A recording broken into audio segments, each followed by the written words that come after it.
All right. Hi, everybody, and welcome once again to Story Hour. I'm your host, Daniel Marcus. My fabulous co-host is Laura Blackwell. And I started Story Hour 4.5 years ago, in the early days of the pandemic. A very strange time. We were all living in the science fictional future that we'd all written and read about for many years. And I wanted to just create a place for my writer friends and I to get together and share our work. And shortly after I kicked it off, I asked my friend and colleague Laura Blackwell to join me as co-host. And since then, this little project has just so vastly exceeded our wildest expectations that it's like kind of indescribable. We've had literally hundreds of authors through these rooms, and it's pretty much from anywhere in the huge tent that is speculative fiction. And um, it's been just an incredible privilege. The way it works is really simple, and I like to think of it as one of the oldest forms of entertainment in human history, which is folks sitting around the fire telling each other lies. So every week, we do exactly that. We have two authors, a little less than 30 minutes each, sharing their work with you. Um, so tonight, we are really happy to have Cat Rambo and Jessica Reisman. Um, I want to acknowledge before we go any further, this is our second year of a SIFWA Givers Grant, which allows us to just keep the lights on, keep these virtual rooms open, pays hosting fees, pays Zoom fees, and it's really all we need. It's not much, but it's enough. Uh, so we're going to start the program tonight with Jessica Reisman. Jessica Reisman's stories have appeared in numerous magazines and anthologies. They've had two novels published, and their first collection of stories, The Arcana of Maps, it's a wonderful title, came out in 2019. Their story, Aconi's Bees, was an Analog Readers Award finalist. Threads, a Southeastern Science Fiction Achievement Award winner, and Flower Tongue, a Story South Million Writers Award notable story. You can check out storyrain.com for more. Jessica, welcome. Take it away. Thank you. Nice to be here. So I'm going to read a story that's pretty appropriate to the haunting season. Came out a few years ago in The Dark magazine. And just content warnings. There is reference to violent death in the past. and you know, it is horror. But I'm not a particularly violent person, so it's just in there a little bit. So that's my warning. Okay. It's called For Successful Haunting. Sin was a summer ghost, born of a death sudden as lightning. They slipped on bare ghost souls down the long corridors of an old inn deep in the forest, drifted and danced in the abandoned heft and dust-limbed dim of the inn's pillared halls. With ghost vision, Sin could see the many lanterns, persimmon and gold, that once illuminated the inn's woodwork and polished floors, and the travelers and locals seated over honey wine and food. These spirits of the inn's long memory flickering through the abandoned spaces annoyed Sin at first, speaking of a kind of life they had never known. At the same time, the gauzy manifestations engaged them like dreams on the ever-waking air of their ghost life. One evening, they tried an experiment, sitting in the memory flicker of a patron, a large, thick-bellied man. Sin moved with him while taking a bite, and the flavor of onion pancakes burst crisp, savory sweet through them. The honey wine startled them, sting and tang, but its soft echo settled like fragrance on skin. After that, Sin spent evenings slipping from one memory guest to another, tasting dishes the inn had been known for, getting drunk on honey wine, and making up the flicker's silent conversations. Let us eat all the food. Yes, we are so rich and can have all the food. Ah, finger to the side of their nose. And we will not share with grubby orphan children because we are pigs.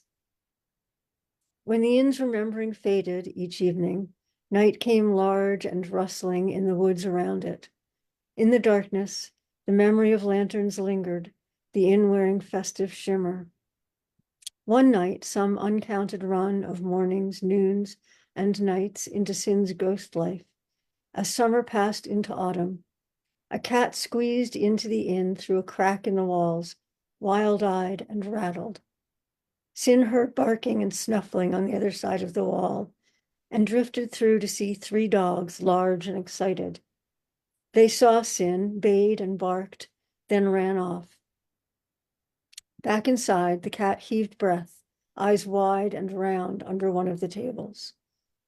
Sin hovered nearby, settling to sit, though still a handspan above the dusty floor. The cat watched them. His eyes were gold and caught the shine of memory lanterns, but he was not a ghost.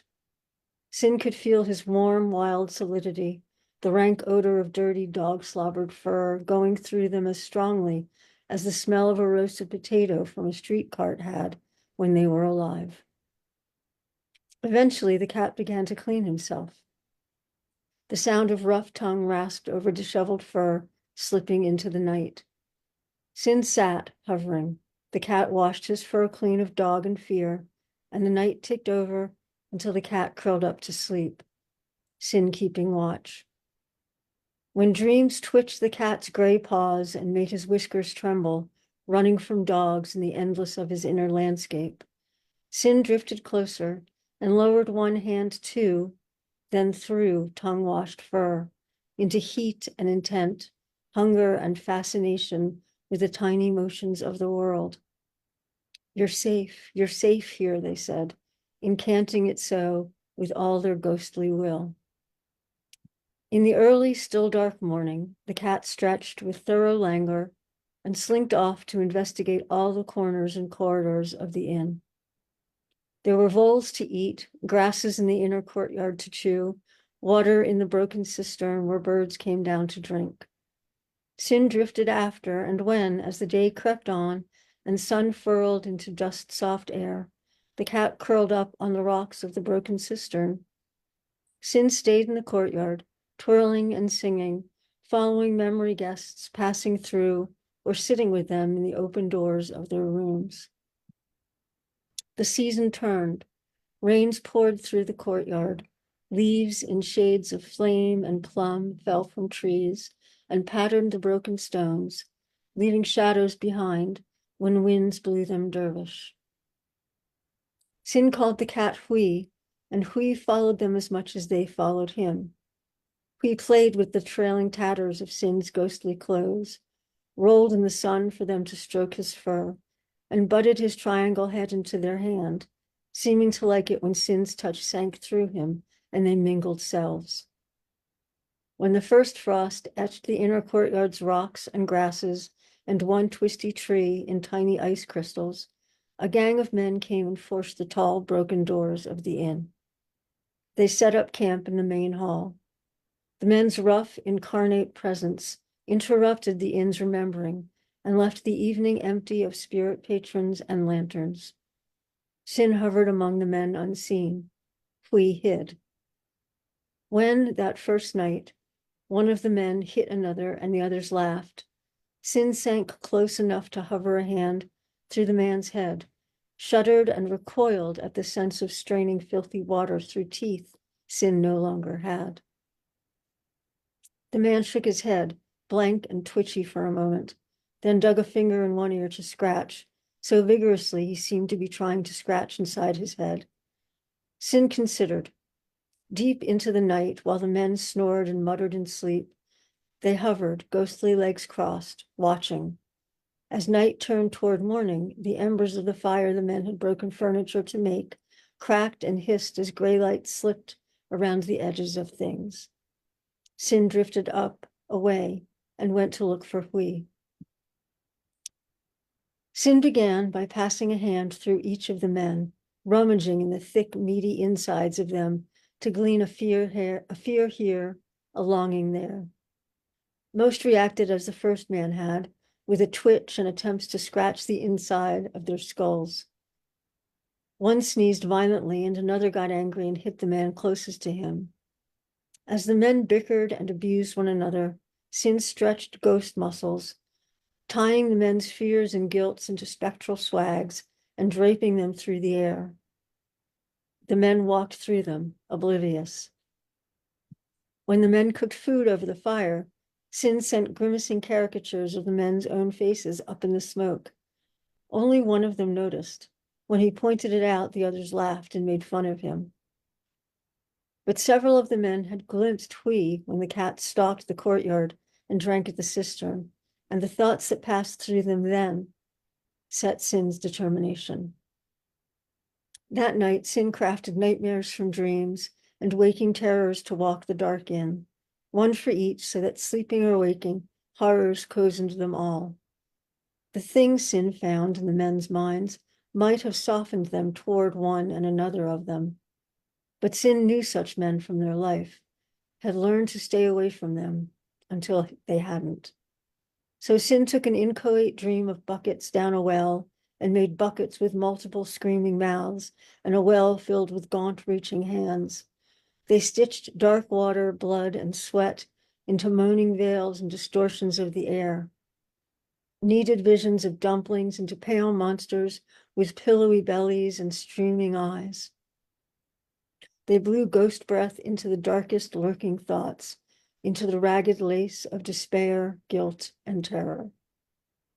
As morning again grayed the dark, Sin settled to drift and watch the men. Waking, one man reached immediately for the cheap alcohol they drank. Another, hunched at the fire and awake most of the night, buried his face in his hands.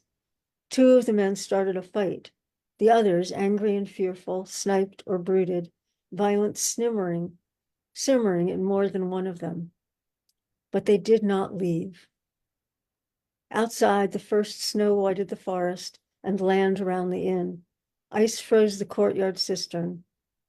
Hui, rather than freeze, had crept into proximity of the fire, hiding under a tumble of broken furnishings.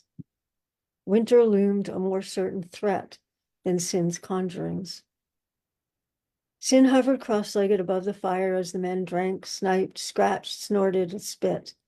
Eventually, Sin touched bare ghost feet to worn wooden flooring to feel the inn's being and padded off into its empty rooms and corridors to rifle through its memories.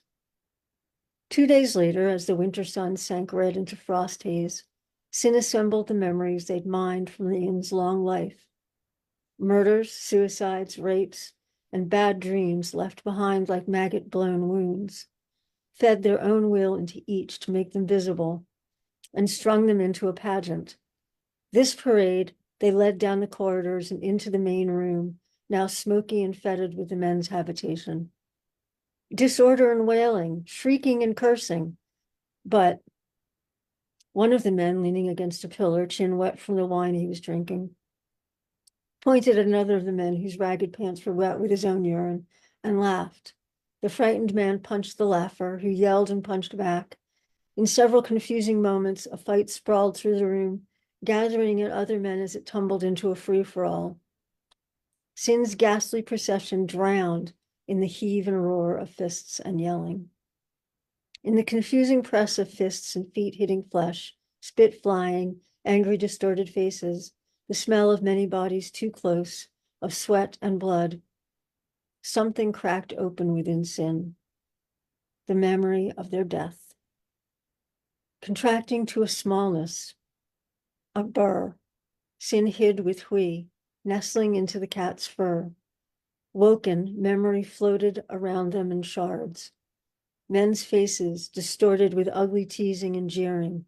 Their voices, trash, dirty animal, worthless thing. Sin's own voice as they curled tight around a stolen roasted potato, gripped in one fist. Leave me alone. Sin tasted the words. mixed with the dirt and blood of their last breaths. The potato went untasted. One of the kicks broke something in their throat, and they drowned in blood. When Sin woke in the heavy copper and green of summer, their memories were only echoes rung by the inn's own flickering remembrances, and then by Hui's warmth and hunger. Now instants of life came to Sin from the other side of their death. Mornings waking in the woods, and the hollow claw of hunger. Drinking water from a stream before heading into the town to find some food. Sparing a moment for wonder, a fox's laugh, the dapple in the stream's motion. Later, in the dust and crowding of town, a delicate scent of perfume left in a passing woman's wake. Crouching over a pail, cleaning root vegetables for an ancient, stern-faced merchant, a small bowl of soup in repayment, warm and soon eaten. Then the merchant gone one day, shop closed up, empty. Hunger, begging, stealing, running, hiding. One desperate afternoon, a stolen roasted potato, a gang of men. Under the table, Sin unfurled a bit and rested beside and partly within Hui, knowledge blossoming, a red flower in their hands. This gang of men. As snow blew heavy through the forest, the men grumbled, sniped, and tried to catch Hui. Sin wove a rustling shadow of their own memories, a garment on wire bones, threaded with echo scents of skin, sweat, blood, and hunger deep in its fiber and weave. Within the whispering folds, a mouth glistened with teeth of shattered pearl, the suck of shadow and bruise in the broken sheen of every one. From the memory of fracture in their throat, Sin formed a vibration, toll of a bell vast as the earth, too low, too deep and bone aching to hear. Perched on the broken slate of the inn's slanted roof, Sin watched dim afternoon sink into clouded, moonless night. As the dark thickened, Sin descended through the roof, wielding the vibration and wrapped in their rustling shadow robe, a floating, undulating darkness fissured with hunger. Sin elongated their ghost fingers into needles and polished a high note of ache and despair to sing above the inquietude of the unheard vibration. Two of the men, drunk, sprawled on the ground. The other five sat about the fire. An almost homey atmosphere hung amid the piles of broken furniture, fumes of cheap liquor, heavy smoke, and unwashed men. Sin let the vibration sink into the wood and stone of the inn. One man and then another twitched, shivered. One of the two drunken men moaned. With a gleaming, polished note, Sin whispered, roast potatoes, savory roots, roast potatoes.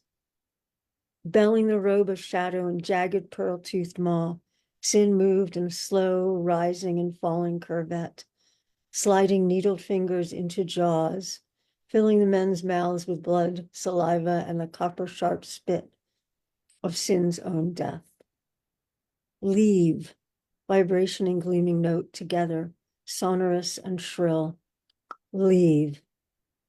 Sin swept the robe wide, and in the pearl-toothed mouth took up one of the man whose face was the last thing Sin saw while alive, and shook him in the air.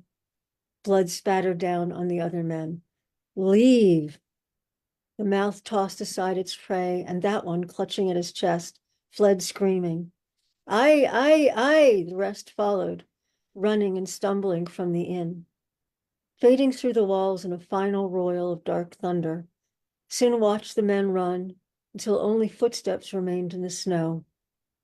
One set bloody, a trail disappearing into the woods. Shrugging off the robe, Sin widened, deepened, and swept it all around the inn.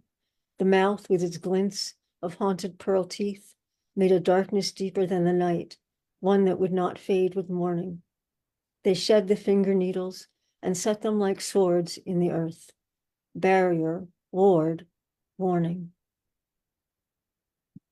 As morning leafed thin, burning gold along the dark horizon, Hui came to sit by the fire, which Sin fed now with memory wood, sparing the remaining furnishings of the inn. It burned as warm, but kinder.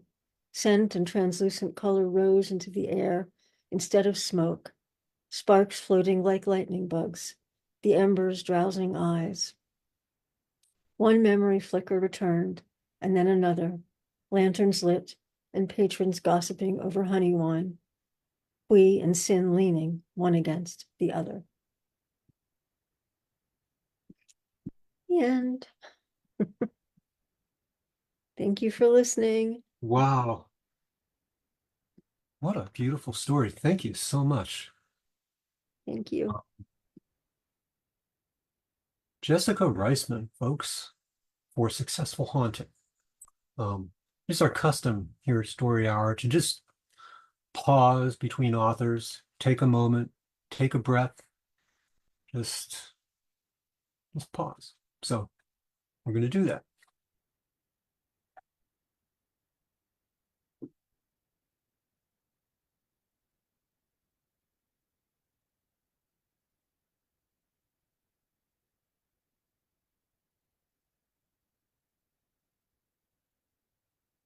All right. Jessica Reisman for Successful Haunting. Our next author is Cat Rambo. She is a returning visitor to Story Hour, what we like to call a repeat offender. Cat Rambo's some 300 plus fiction publications include stories in Asimov's, Clark's World, the magazine of fantasy and science fiction, among many others. In 2020, they won the Nebula Award for fantasy novelette Carpe Glitter. They're a former two-term president of SEFWA. Their most recent works are space opera Rumor Has It from Tori McMillan in 2024, and anthology The Reinvented Detective from Arc Manor in 2023, co-edited with Jennifer Brozek. For more about Cat, as well as links to fiction and their popular online school, the Rambo Academy for Wayward Writers, see their website, which is catrambo.com, I presume. Please welcome Cat Rambo. Cat, take it away. Yay. It is a fancy new website, so please go look at it because it's got lots of cool bells and whistles. I thought that I would read today. This is one of my favorite stories of those I've written. I wrote this for an anthology called Wonderland, which is stories based on Alice in Wonderland. And you may remember that treacle, which is a kind of sweet syrup, features in Alice in Wonderland. And so this is a story called How I Comes to Be the Treacle Queen. When we grimbled how we grambled, children, down in those treacle mines with a slow syrup slurry that clung to your boots, your hands, and every bit of skin, so you'd lick your lips viscous light and taste gritty burned sugar and wonder what was happening up in the blue sky world. And then we grimbled and we grambled more some. And when we were weary walking, sleep stepping, we came up to the wasty world and tumbled into our flea scampering blankets. And then in the morning, before the sun came into the sky, we went back down and did it all again. We were 7 sisters then. There had been more once, but time creeps up on you sometime and snatches a few, leaves others, still grimbling, and pays no attention to your preferences on who or when or how. And then one day there was 8, because they opened the door way up tops, the one we don't come in by, the one where sometimes they lower down a very clean chap in a big oaken bucket, and he looks around and ticks a tricky ticky mark on the scroll of paper in his hand and sniffs once, making a fish face, afore they pulls him back. This time they don't lower him. They throw the girl in. She's grabbing at the rope and bucket, trying not to fall, but she ain't too far down when she does. And then there she is in the darkness with us grimblers, her with her hair like yellow flowers, and her dress as blue as that sky we've been told of, and her feet like little white fishes swimming in the treacle and being swallowed whole. There's one slant of light as falls down from above, and she stands there in its center, looking around with eyes as wide as dish plates, with usums all around, a-looking back. Sala tilts her head and considers the girl, and she's so worried that her eyebrows nearly knit together. There's a clank and a clunk from up above when they close the door, and the light where the girl stands quarters itself, but she doesn't huddle into it, just keeps standing and looking with a what next expression on her face that ain't fear and ain't defiance or hate or even disgust at all that dirty treacle. It's just curiosity. Sally says to Sala, low and hissing like, "What is it?" Sala says back to Sally, "It's a child." Then there's some silence, as though they expect the girl to talk, and yet she ain't. Sulu nudges up, rubbing at her eyes, because the light hits her harder than most, and says to the girl, direct as always, "What's your name?" "Alice," says the girl, and her voice is like a sunshine that don't burn, or water that ain't got bits of treacle in it. "What you down here for, Alice?" The girl shrugs one shoulder, then the other, and it's like the motion unfreezes us all, and I push forward, just like all the rest, snuffling and sniffing at her.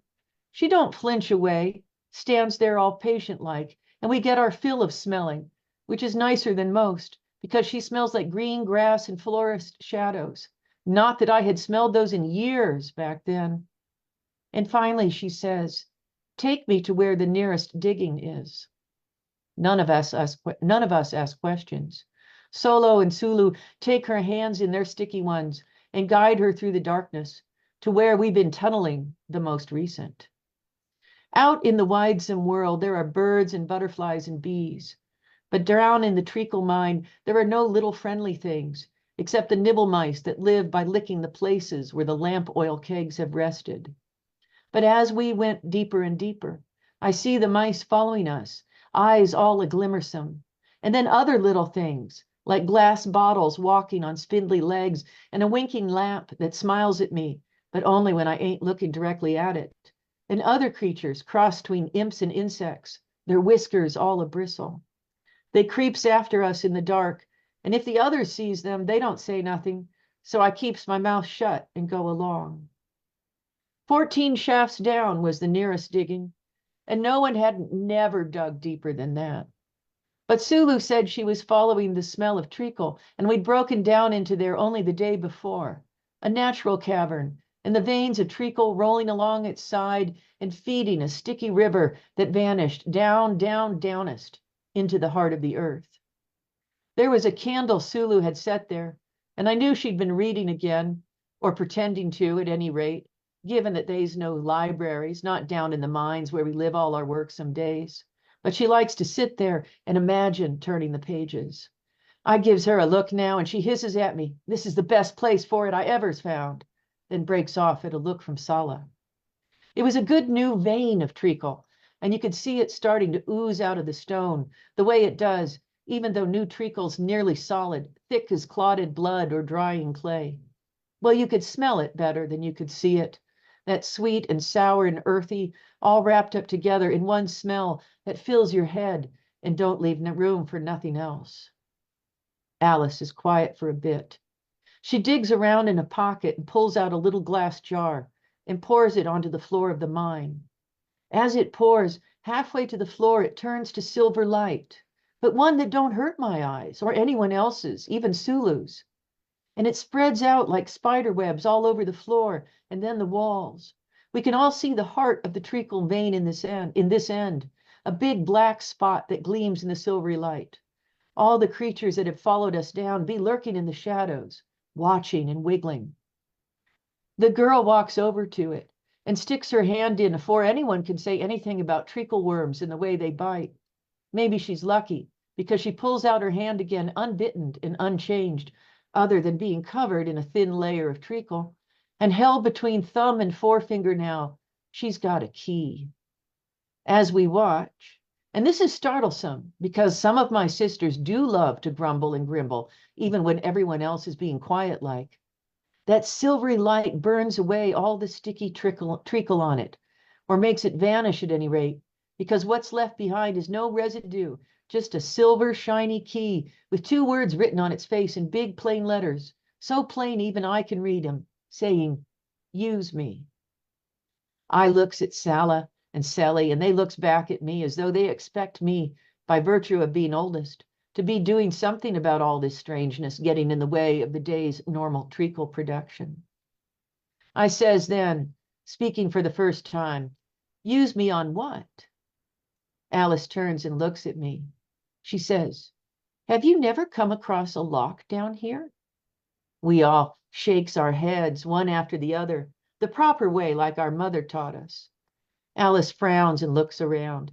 She stares at the walls as though she's trying to see through them. I knows when her eyes light on the Treacle River that there's going to be trouble, because you can see the idea flash into her head, even though it's a terrible, terrible idea that shouldn't come to no one.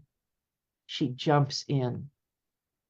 We all stares after her and then looks at each other, and even though this is an even worse idea, we all jumps in after her. Why does we do it? You could chase me quarrelsome like or torturous, and I still ain't got the words. It was the way she looked, and the way she spoke, and the way she shone. She was a queen, like her in the red and her in the white, even though I'd never seen neither, only heard tell. Down in the darksome mines, we're not part of the great fight. We only help furnish its refreshment and provide the gingerbread, without which no meal made accord can come to pass. Hoity-toity me, maybe you is thinking, tracking everything that my betters is a-doing. But when you're down grimbling and grambling and scrabbling to see how much treacle you can scrape into a carry bucket, you need something to think about. And there was something more than all of this, more than wishy-washy watching and wishing I was elsewhere whilst doing nothing about it all. It seemed to me that if I wanted to change my life and not be grimbling anymore, I needed to follow someone capable of changing things. And if there was one thing I knew about people who looked like her, this Alice girl, it was that they changed things. I don't know why my sisters jumped in. We all had our reasons, I think. So there we is, bobbing in the treacle after her. It's a horrid mess, all that sticky treacle smelling of burned sugar and molasses, and I thinks to myself that drowning is a distinct possibility. But I moves my arms and stays on top of it all, and every once in a while I collides with a sister and reassures myself that they're still around and kicking just as hard as I am, maybe harder. They says that queens are lucksome, and that may be how sometime later we comes to be falling down a waterfall, or moving slower than falling, though still not in control. That treacle is thick, and it clings to the cliff face and lowers us slowly, stickily, inevitably. And every time I licks me lips, I taste old, old sugar. So hard it'd take 1,000 years to lick through it all. The only light is Alice's key, shining through the sticky layer covering it. At the bottom, we wades through treacle till we finds ourselves on the shore. The key burns away its coating as Alice holds it out, and it gives enough light to show we stands at the edge of a vast lake of treacle, which spreads away into the distance so far we ain't be seeing the other side. Alice looks like she's doing a little curtsy to the lake, but then I realizes she's dipping the key in the treacle, and it don't sticky it up none. Instead, it writhes and wriggles and moves away from the key until there's a big wide patch of sand, as dry can be. And that's how we crosses that lake, we does. And it's a fearsome thing, looking up at those walls of treacle all around us, but not pressing inward on the key, just shifting as Alice steps forward, step by footstep. A lifetime later, I thinks that we are climbing, and another lifetime later, I knows that we is, because there's light coming down in big clumps.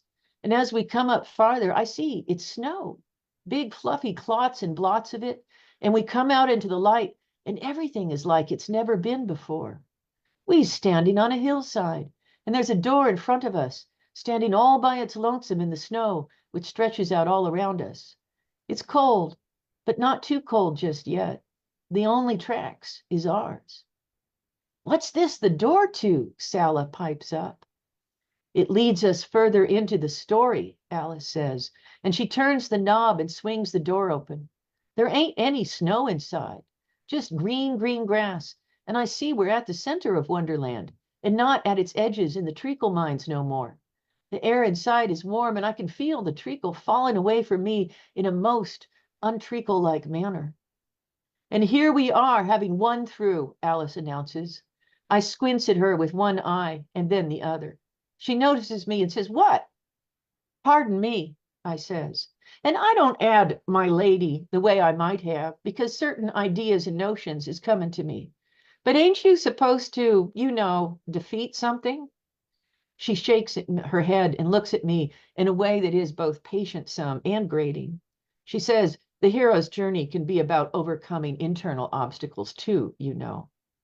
I nods because I can see what's coming up behind her, and it's a Jabberwock. Long time the manxome foe she fights, and she would have lost. But Sala and Sally throws rocks, and Silly and Solo throws stones. Sulu does a lot of shouting and waving her arms about to distract it, she says later, and no one wants to say anything about whether or not it had been successful. Sally trips it at one point, or tries to at any rate. And me, it seems to me the safest spot be where those teeth can't reach me. And so I runs up its back and settles behind its head, and that might have been more distracting than anything Sulu was doing. And finally, it lies at her feet, or our feet being more accurate. And that's how we comes to slay the Jabberwock through collective action. Alice says to me, "Sister, do you want to be a queen?" And quick as thought, Sala shakes her head no.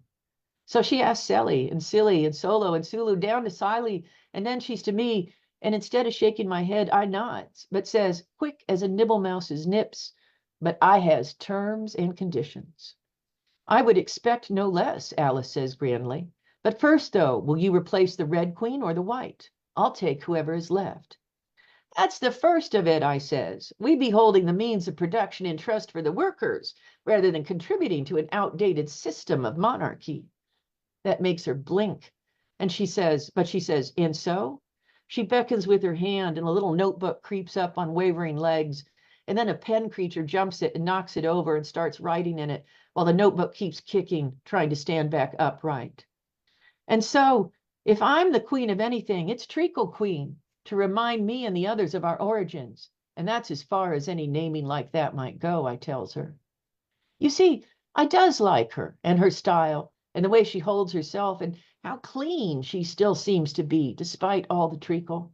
But it ain't a model that works for me, not 100%. And so adaptings and adoptings must be made before any agreements can be come to. So we's begin, and the pen keeps a writing and the notebook a wriggling. So sometimes things is more legible than others. But in the end, Wonderland's a different place. Alice has taken a page out of my book for herself. And instead of being red or white, she's the Blue Knight, because the color scheme and symbology of that suits her better. And each of my sisters has their own title and the option to swap around when they like. Sala is in charge of communications and deliberations, and Sally oversees the roads because it turns out she's always wanted to go a wandering. Silly is our general in case of foreign invasion, and Solo is in charge of the Ministry of Tourism. Sulu is in charge of the Wonderland libraries. And Siley, it turns out, wants to go back to the treacle mine and make certain changes there involving management and workers' rights. All in all, when shove overcomes pushing, we finds out leading a place like Wonderland don't take all the energy that the Queens seems to have thought it all did.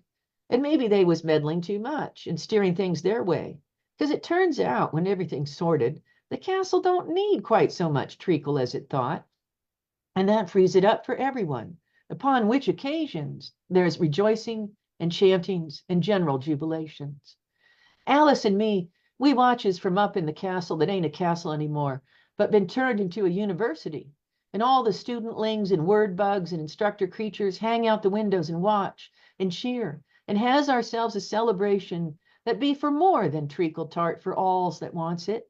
We celebrate the new Wonderland and everything that came about when the red and the white thought they'd put our Alice in the darksome treacle mine and keep her quiet. They forgots all of us there in the darksomeness already, grimbling and grambling so they could have their tarts. Because with an Alice, it's not that they changes things, though that's true. With an Alice, they changes you, and that's how things start changing for real.